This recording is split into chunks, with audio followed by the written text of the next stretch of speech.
You need to release the beast. The reason that you're so fucking frustrated, discontent, unsatisfied, angry, resentful all the time is because you have a literal energetic beast inside of you that you're trying to keep locked away, that you're trying to keep hidden from the outside world.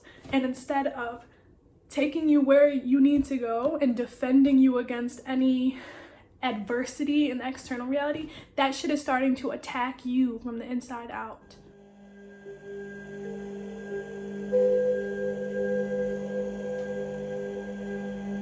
This beast is made up of shadow energy. I'm sure you all have heard of the shadow self. You've heard of shadow work. You can go look at my video on shadow work if you are unsure, or if you want a really dope method to work through shadow work. But your beast is your shadow that you're keeping locked up, that only wants the best for you. Someone watching this video is way too fucking humble. You're being humble. You think you're being humble. You're really just being lazy, afraid, scared of your own power, scared of this beast breaking off of the chain. Where do you think the definition of beast mode comes from? We all have an inner beast, and who I'm talking to right now, y'all have some big fucking beasts inside of you that you're trying so hard to keep locked in, that you're trying so hard to keep chained up, and guess what? It's about to bust the chain. That's why you feel so uneasy these days. That's why you feel so angry. That's why you feel so inconsiderate of yourself and your surroundings. You've been playing too small, and your inner beast is getting frustrated. It's getting mad at you, and it's ready. It's gaining the strength to just tear off the confines that you've put it in and start running the show. My advice is to allow that beast to come off the chains itself, so that you can have control over it, so that you can learn to tame it. Because people who aren't in control of their beast, they end up doing very psychotic, so to speak, things in their life. They become dangerous people. They hurt the other people around them. They become addicted to substances. That's that inner beast that wants to be acknowledged. And if you get a hold of that before it attacks you from the inside out, you are going to be so fucking powerful. So powerful. Like, me personally, my beast has been tearing my ass up, trying so hard to get my attention, and I kept ignoring it. I kept pushing it away, putting another chain on it. No, stay back. You're bad. You're gonna make other people uncomfortable. You make me feel uneasy and unsafe because I'm afraid to look at you. I'm afraid to learn you, and I'm afraid to collaborate with you. I'm scared you're gonna hurt me. And in doing that, my shadow was like, okay, that's how you feel about me? I am about to fuck your ass up now. Yeah, I was getting my ass whipped for a little bit. But guess what?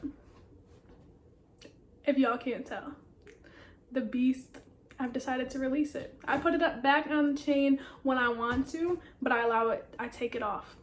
Dogs that are confined all the time, that are on leashes, that are chained up, they're most aggressive. And your shadow, your internal beast, dog-like, animalistic-like beast is the same way. The more you keep it locked up, just like a person, the crazier it gets. The more that it doesn't care if it hurts itself or anyone else around it. Your relationships are suffering because you're suffering. Your money, your pockets are suffering because you're suffering. That beast is like, you don't want to acknowledge me. You don't see that I'm valuable. You don't see that I'm an asset. Okay, I'm going to start to tamper with everything else you have going on. Me personally, I have, because our shadow, like I said, watch my other video, this beast in the same way is parts of ourselves that we have been made to believe or felt like we're bad, negative, wrong about ourselves, and we keep them locked away in fear of what other people are going to think, or in desire of other people's acceptance. For me, I come from a pretty chaotic family. I grew up with people who their beasts were very present. However, they didn't know how to tame them. And that's just as dangerous, if not more dangerous, than someone who just keeps locking their beast up and doesn't want to work with it, right? You know, from the age of popping out the coochie to 12, I lived with my mother, and I was very much immersed in my maternal side of my family. They're very like heathenous in some aspects, you know, to two degrees that are a little bit excessive, and I recognize aren't of higher awareness levels, right? You know, very aggressive, always looking for a fight, lots of anger issues circulating there. And at the age of 12, I lost my mom due to conditions, drug conditions, which are because she never learned how to tame her beast. So her beast became her own greatest enemy, right? And she had to find other ways to run from it. And I was placed in I was living, you know, kind of city-ish, not directly city, but I was going to city school. I was surrounded by family who very much grew up in the city, like rough around the edges, I guess you could say. You know, I feel like people don't like when like white people say this, but like ghetto, like they grew up in the hood. And then I was placed into a suburban family with my father, who I'm so grateful for. This is not negative, but not only was I placed in suburban area where I didn't have friends, and a household that made me feel like, you know, I had to be of a higher standard, but I was also placed in Catholic school. So Catholic school was a little bit diverse, but the majority of people that, you know, I recognized that like was smart for me to be friends with, they were of higher class. They were they had higher standards. Their parents were lawyers, doctors, very like educated people. So when I first came into the school, my beast unhinged, like somewhat tamed, but not really, right? And as I started to become more integrated in the school and had this desire to be accepted and be loved and find friends, I was blatantly sometimes told that I needed to put that part of myself away. I needed to not be so loud. I needed to not be so aggressive.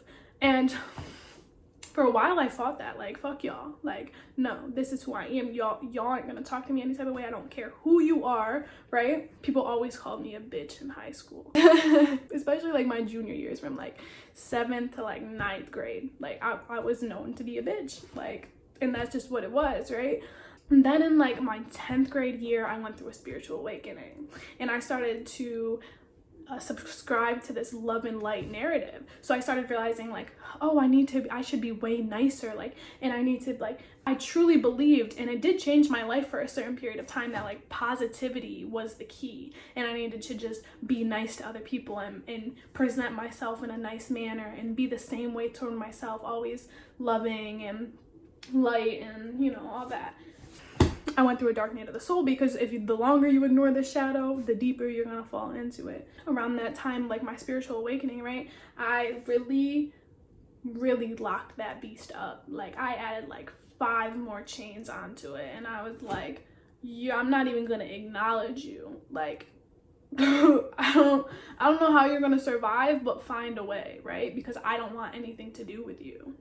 And now today we're at a point where my beast was surviving off of its own hatred for me.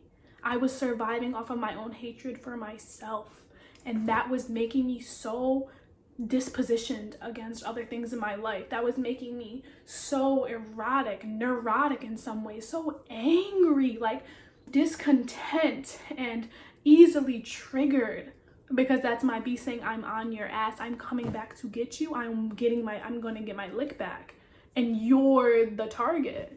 Everything that I would say to like my partner or negative people or people in my life negatively or about them, that's the same thing that beast and my shadow self was saying to me. Every time I tell my partner, you know, you're annoying me, you're so annoying, I wouldn't say this, but I think thoughts like, I hate you, you make me feel so unacknowledged, and all this, that, and the third. That's exactly what that's how I made that part of myself feel. And that was just that part of myself trying to express that. No, I wasn't saying that to my partner or my friends or my family. It was saying that to me. Like, bitch, you're annoying. You are so fearful. You're afraid of me, and I'm gonna keep making you live in a state of fear. Until you release me and you learn how to tame me and you learn how to work with me, I'm going to make sure you only feel like you can survive, because that's how you've made me feel. You've made me feel like I have to survive on my own. Why do you think you feel that way? So shout out to Queen Cup here on YouTube that it allowed me to see this epiphany and brought me to this deeper realization. So much love for her for that, because now I've released the beast and you need to do the same thing.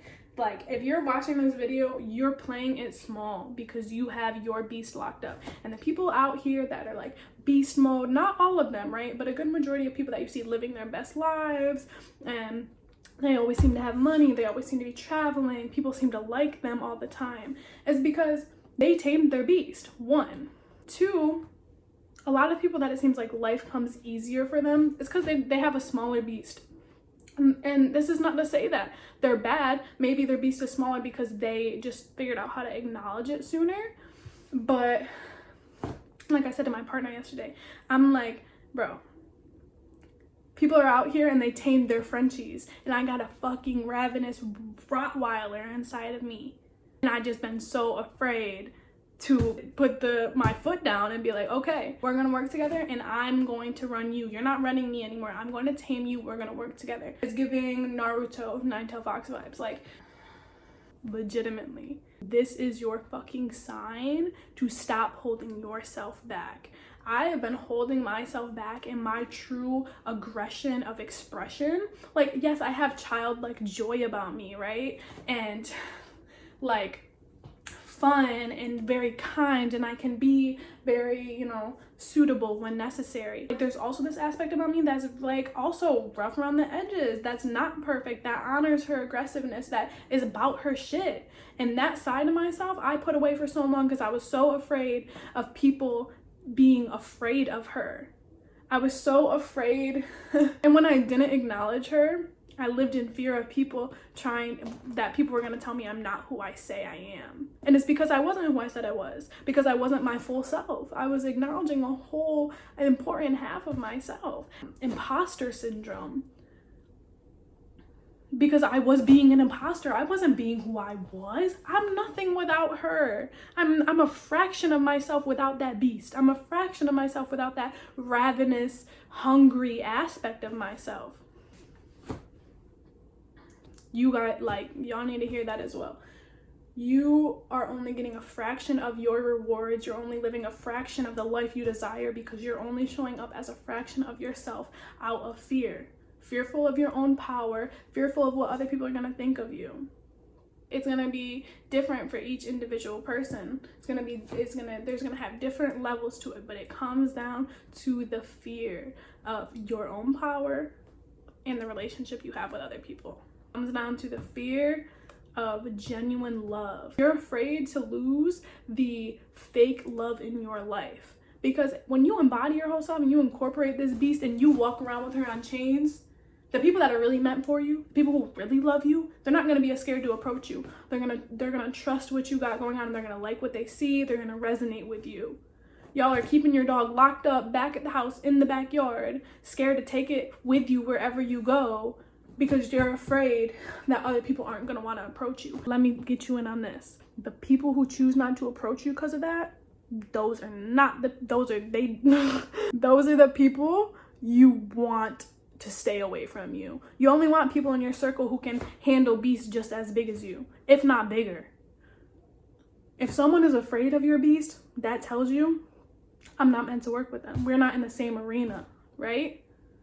Like, it's not my intention to scare you, and if I do that, I'm not really sorry, because truth of the matter is I triggered you for a reason.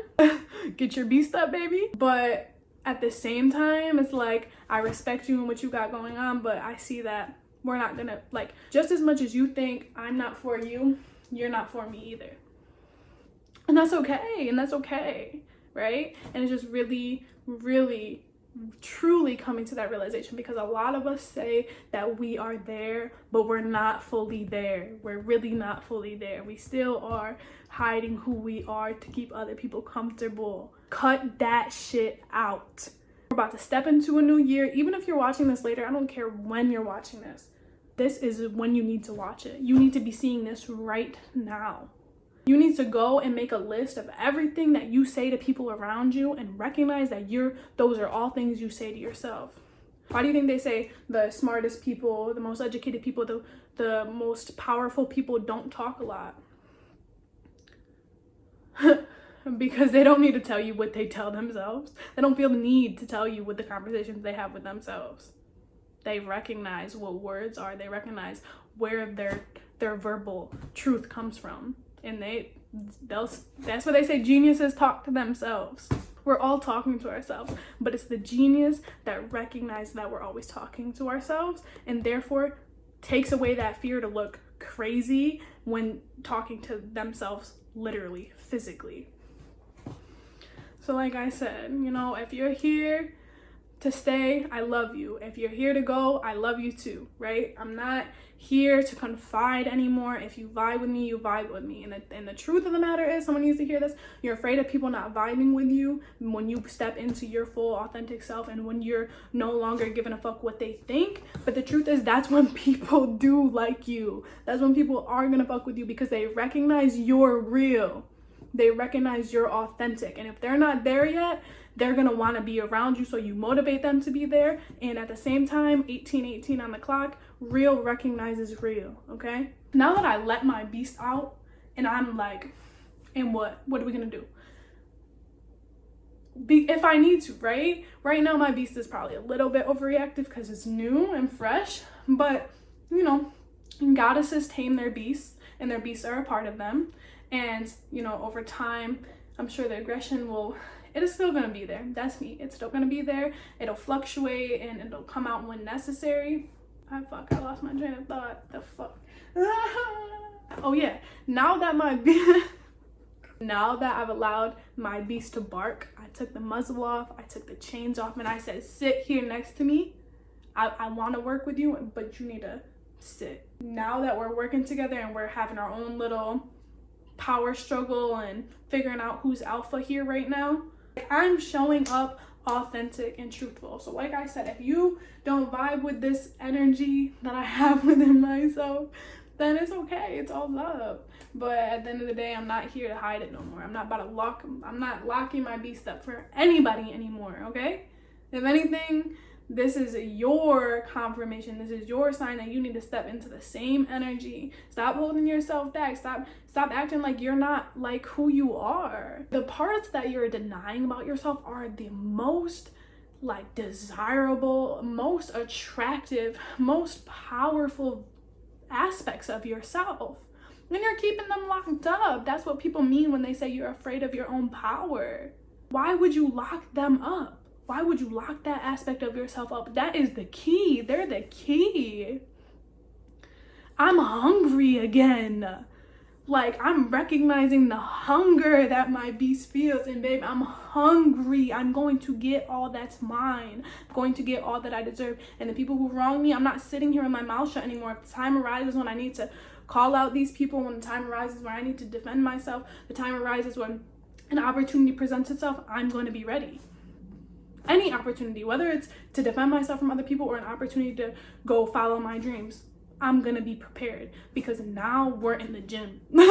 Now we are in training. Me and my beast are both training together to rise to the occasion of this big mission that I have ahead of me. I'm not afraid of it anymore because I have my beast. This is the thing. I was walking by myself without my beast with me, and I was so afraid that other people with their beasts out were gonna get my ass. I was so afraid that they had more power than me. I was so afraid that they were going to overpower me. I was so afraid of them challenging me, because I recognized that I didn't have my most powerful asset there with me. I recognized that I wasn't in my power. Now that I'm walking around with my beast attached to my hip, I mean, like I said, what do you want to do? Like, I'm not saying that I'm looking for a fight, right? Because like I said, gotta reel that in a little bit. My one aspect of my family is very unhinged in that aspect, and I'm grateful for that, right? They taught me like so much power, if it's not directed in the right way, it's weakness. Now that I'm walking around and I've befriended that beast in me, now that I, you know, work with it, now that we exchange chakra, scared of who? And even if I think your beast is bigger, we're gonna train harder. That's just that. But honestly, it's not a competition, but genuinely, my beast is, oh yeah, she's like that, right? We're like that. So if you're watching this video, you're like that too.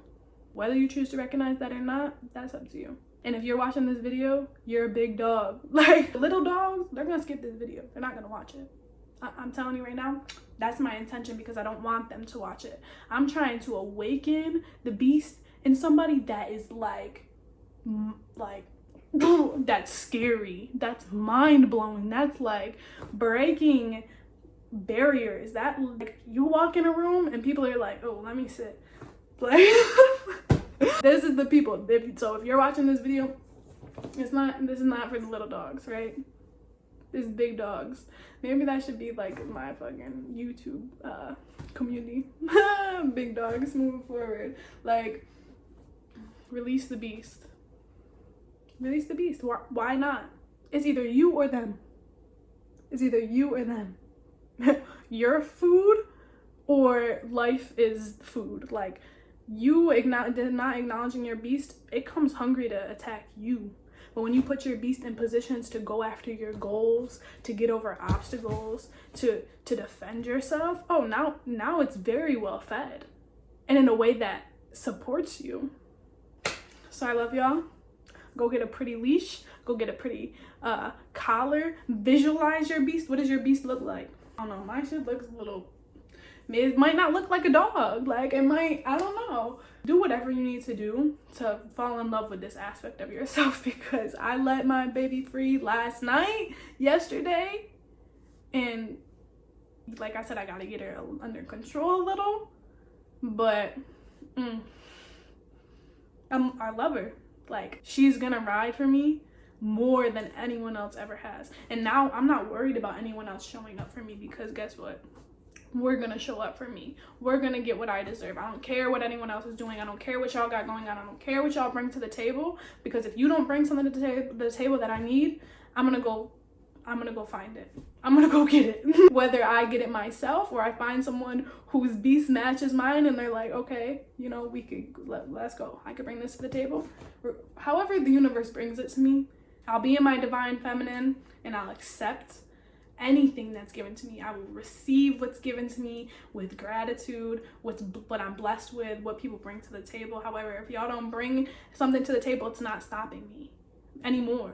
In the past, it was stopping me. I was a victim. I was in the victim mindset that, oh, they didn't bring this to the table, so now we just aren't gonna eat it. Like, we just don't have it. Sad case. Now, girl, what? My beast is gonna look at me all crooked neck like, who's not gonna eat? Because, girl, I'm hungry, so we're gonna find a way to get it. Let's go. Let's start our journey. I love y'all.